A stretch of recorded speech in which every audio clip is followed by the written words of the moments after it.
Hello dear students of class 9 के प्रिय छात्रों.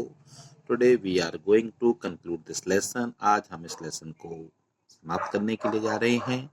And today we are going to do the last exercise of this lesson. आज हम इस लेसन की last exercise को करने के लिए जा रहे हैं. Here are some sentences from the story. यहाँ पर स्टोरी से कुछ सेंटेंसेस दिए गए हैं. Choose the word from the brackets which can be substituted for the italicized words in the sentences.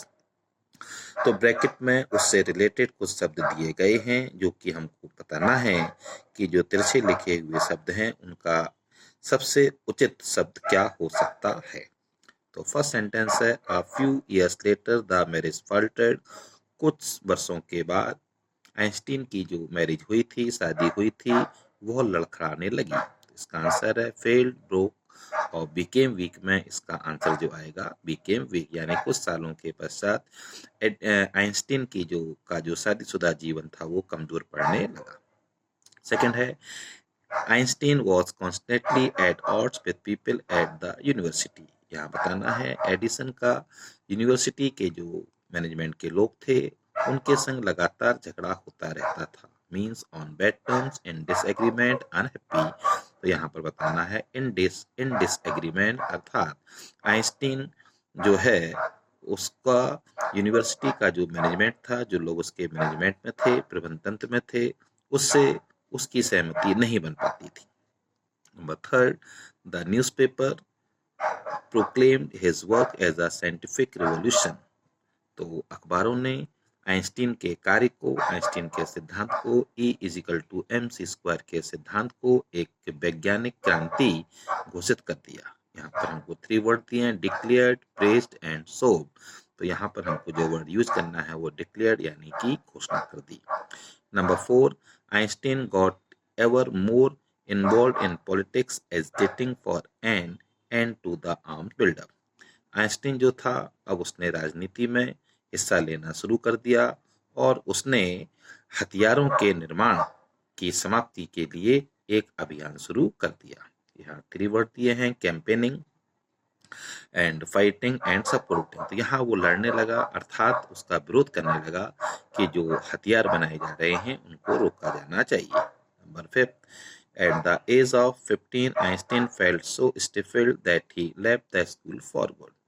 15 वर्ष की उम्र में एडिसन इतना अधिक व्यथित हो गया कि उसने स्कूल को हमेशा हमेशा के लिए छोड़ दिया. तो यहाँ पर हमको जो वर्ड फिल करना है वो वर्ड है परमानेंटली, यानी कि हमेशा हमेशा के लिए. नंबर 6 है 5 years later the discovery of nuclear fission in Berlin had American physicists in an uproar.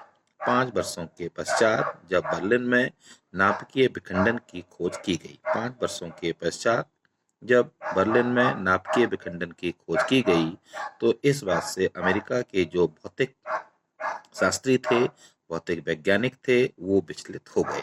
तो यहाँ पर in a state of commotion, full of criticism, in a desperate state. तो इसका आंसर हमको फिल करना है in a state of commotion, अर्थात वो लोग विचलित हो गए. नंबर 7 है science was not the only thing that appeal to the dashing young man with the walrus मुस्टेच.